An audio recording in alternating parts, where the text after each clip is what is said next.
ఒక్కతే ఒక బిడ్డ. తండ్రి చాలా ప్రేమతో పెంచుతున్నాడు ఆ బిడ్డని, చాలా ప్రాణం బిడ్డకి.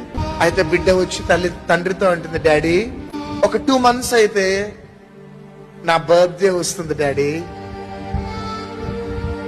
నువ్వు నాకేం గిఫ్ట్ ఇస్తావు డాడీ? ఒక మంచి గిఫ్ట్ ఇస్తామని నేను అనుకుంటున్నా డాడీ అంటే, డాడీ అంటుండు, మంచి గిఫ్ట్ ఇస్తా బిడ్డ, నీకు నువ్వెన్నడూ మర్చిపోలేని మంచి గిఫ్ట్ ఇస్తా, బాధపడకు బిడ్డ అని బిడ్డను ధైర్యపరిచి పంపించినాడు. ఒక 15-20 రోజులు కాగానే సడన్ గా పాప సిక్ అయిపోయింది. సిక్ అయిపోయి హాస్పిటల్లో అడ్మిట్ అయిపోయింది. డాక్టర్స్ అంటున్నారు, మీ పాప ఇంకా బ్రతకదు, చనిపోతుంది, ఇక ట్రై చేయండి అమ్మా అని తండ్రి అడుగుతుంటే, లేదు సార్ అస్సలకి బ్రతకదు, మీ పాప గుండె అంతా కూడా పాడైపోయింది, గుండె పాడైపోయింది, గుండె ట్రాన్స్ప్లాంటేషన్ జరుగుతూనే గాని మీ బిడ్డ బ్రతుకుతుంది. హల్లెలూయా. గుండె ట్రాన్స్ప్లాంటేషన్ జరుగుతూనే బ్రతుకుతుంది అనగానే ఆ బిడ్డ వింటూ ఉన్నది, ఆ బిడ్డకి చనిపోతుందని కన్ఫర్మ్ అయిపోయింది.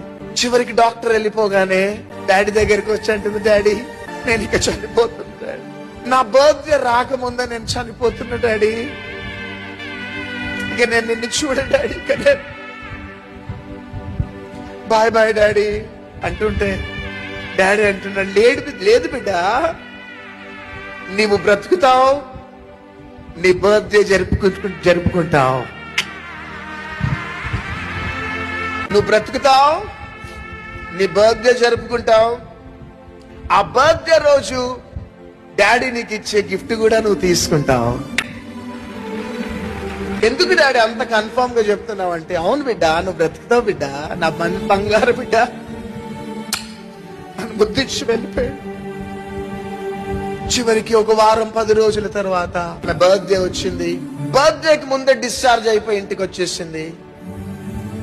ఇంటికి వెళ్ళగానే అక్కడ కేక్ ఉంది, డాడీ లేడు. కేక్ ఉంది, డాడీ లేడు.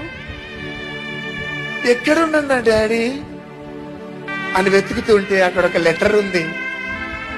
ఏమన్నదంటే, నానా నీ బర్త్డేకి ఒక గిఫ్ట్ ఇవ్వమన్నావు కదా డాడీకి, నా గుండెనే నేను నీకు ఇచ్చేసిన. డాడీ లేడు బిడ్డ,